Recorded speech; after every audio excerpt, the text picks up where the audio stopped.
आणि आता बातमी वारी संदर्भातली। वारकऱ्यांना आता पंढरीच्या वारीची ओढ लागली आहे। संत तुकाराम महाराजांच्या पालखी सोहळ्यासाठी राज्याच्या कानाकोपऱ्यातनं वारकरी देहू नगरीत दाखल झालेत। संत तुकाराम महाराजांचा 340वा पालखी प्रस्थान सोहळा पार पडणार आहे। संत तुकाराम महाराजांचं मंदिर आकर्षक अशा विविध फुलांनी यामुळे सजवण्यात आलंय आणि सध्या इथे वारकऱ्यांची मांदियाळी पाहायला मिळते। मोठ्या संख्येने वारकरी इथे दाखल झालेले आहेत। संत तुकाराम महाराजांचा 340वा पालखी प्रस्थान सोहळा जो आहे तो आता अतिशय उत्साहामध्ये या ठिकाणी आपल्याला पार पडताना पाहायला मिळतोय। आपण पाहू शकतो या ड्रोनच्या माध्यमातून अतिशय नयनरम्य असं दृश्य जे आहे ते आता इंद्रायणी नदीच्या काठी असलेले हे संत तुकाराम ज्ञानेश्वर संत तुकारामांचं हे मंदिर जे आहे ते आपण पाहू शकतो।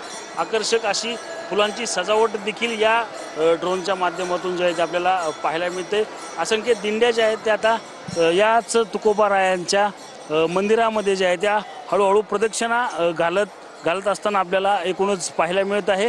हेच दृश्य जे आहे ते आता आपण पाहू शकतो की फुलांची रंगबिरंगी आरास जी आहे ती या ठिकाणी संस्थांकडून करण्यात आलेली आपल्याला एकूणच पाहायला मिळते। श्री राम लक्ष्मण सीता प्रसन्न असेल किंवा संत ज्ञानोबा तुकारामांचा जयघोष असेल, अशा पद्धतीने जे आहे ते या ठिकाणी हे ड्रोनच्या माध्यमातून दृश्य जे आहे ते आपण आता TV9च्या प्रेक्षकांसाठी दाखवत आहोत। Cameraman Sushant Sameer, Ranjit Jadhav, TV9 Marathi, Dehu, Pune.